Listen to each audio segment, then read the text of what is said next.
the small, isolated town of Elkwood, nestled amidst the dense forests of Michigan's Lower Peninsula, the nights were darker than ink. Rumors of the Dogman were woven into the town's history, a creature of nightmare, with the body of a man but the head of a dog. For years it was just a story to frighten children, until the howling began anew.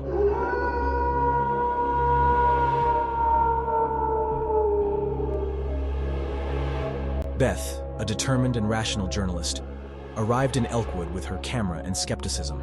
She wanted to debunk the myth of the Dogman once and for all. "It's probably just a wolf," she assured her editor over the phone. But deep down, she felt a gnawing unease. On her first night, she set up her equipment in the woods where the howling was often reported. As midnight approached, the wind carried a chilling melody of growls and cries that seemed almost human. Her skin prickled, but she pressed on. The second night brought her deeper into the forest. This time her camera picked up something unsettling. A shadowy figure, standing upright but hunched, with the unmistakable silhouette of a canine head. It sent shivers down her spine, yet she convinced herself it was a trick of the light. On the third night, Beth ventured to the heart of the woods, to a place known as Hollow's End, where the Dogman was said to reside. With her flashlight piercing the darkness, she found a clearing. In the center stood an old, gnarled tree, its roots twisted like writhing serpents. As she approached, she heard a whimper, soft and mournful. From the shadows emerged a figure. A man, she thought at first. But as her light crawled up his body, she recoiled in terror. The head of this figure was not human. It was that of a dog, its eyes reflecting a deep, almost sorrowful intelligence. "Who are you?" she stammered, her voice a mix of fear and fascination. "I am a warning," the creature, the Dogman, replied, its voice a deep and mournful growl that was eerily articulate. "A warning for what?" Beth asked, her journalistic instincts overtaking her fear. "For mankind," the Dogman replied. "I was once a man, cursed for my deeds. Now I am bound to these woods, a guardian and a reminder that nature is a force not to be trifled with."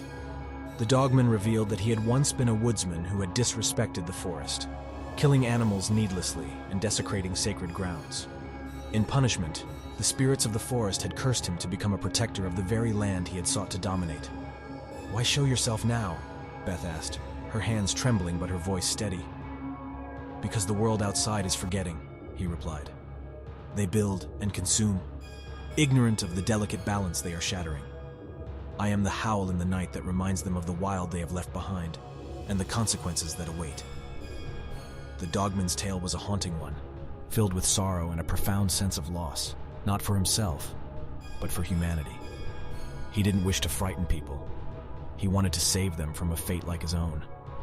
Beth knew that she had a story, one more incredible and tragic than she could have ever imagined. But she also understood the importance of the Dogman's message.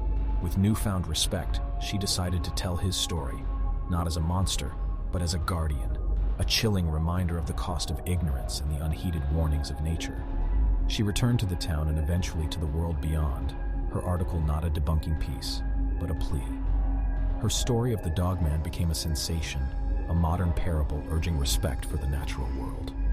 Back in Elkwood, the Dogman continues his solemn vigil. Some nights, when the wind is still and the moon is full, you can hear his mournful howl, a chilling reminder that the wild is not to be forgotten.